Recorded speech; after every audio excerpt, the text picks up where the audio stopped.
Hey, it's Rebecca Smith from the KBIA newsroom in Columbia, and it's time for Missouri Health Talks, a project where we listen in on Missourians' conversations about access to health care. This week we hear from Gail Reynoso, who works with refugee and immigrant women through her work at the Missouri Coalition Against Domestic and Sexual Violence. She sat down with her coworker Matthew Huffman to speak about the additional barriers to care that exist for these survivors of violence.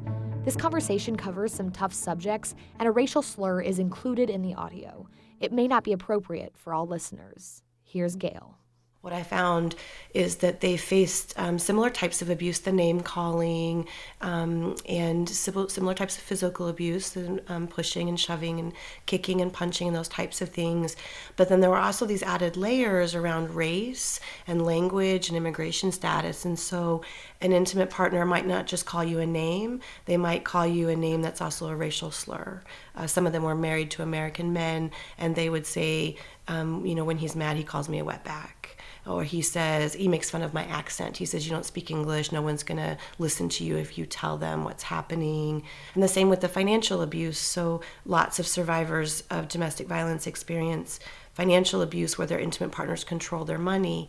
But for immigrant and refugee women, and men and children and other survivors of violence, they might be not only supporting themselves in the United States, but they might be supporting families in their countries of origin. It might not just affect them, but it might affect their parents and grandparents or children who are in their country of origin who are waiting on that money to come to eat. Yeah. What about specifically around access to healthcare, being able to get their healthcare needs met? So again, all this began in the year 2000 for me, and it is now 2018, and in many ways these same barriers still exist. So for folks who are in the U.S., who are immigrants and refugees, they may not be aware of the medical services available to them, so they may not know clinics exist. If you speak limited English, you might not be able to just pick up the phone and call a doctor. So you may not have access to preventative care or to family planning. You may be having children you didn't intend to have. Many of our healthcare providers in Mid-Missouri still do not provide language access, even though by law they're required to do so. They don't provide interpreters.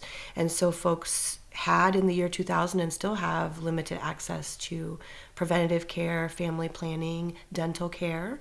And then what happens is during your family planning visits or during your preventative care visits, often your doctor's asking you about your life, and they're asking you, hopefully screening for domestic and sexual violence. How is your relationship? So if you're not having access to preventative care, you're not being screened for domestic and sexual violence. And then when they did seek health care, if they were lucky enough to learn some English or have a friend or family member who could help them access health care, once they got there, they were often afraid to disclose because they're not always certain who is a government official and who is not.